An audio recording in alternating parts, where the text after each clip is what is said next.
Go dry them. I did. On your clothes? No. The blue towel that's in there. Now, the white towel that's in there and the white rag that's in there, put it in the garage.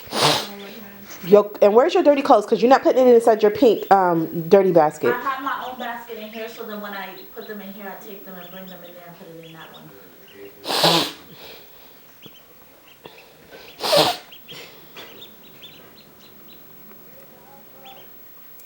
They just got through playing outside in the tub, taking a bath. Now they're drying themselves off with a little bit of our help. They're eating, and then they're gonna drink. Then they're gonna go to sleep. Watermelon.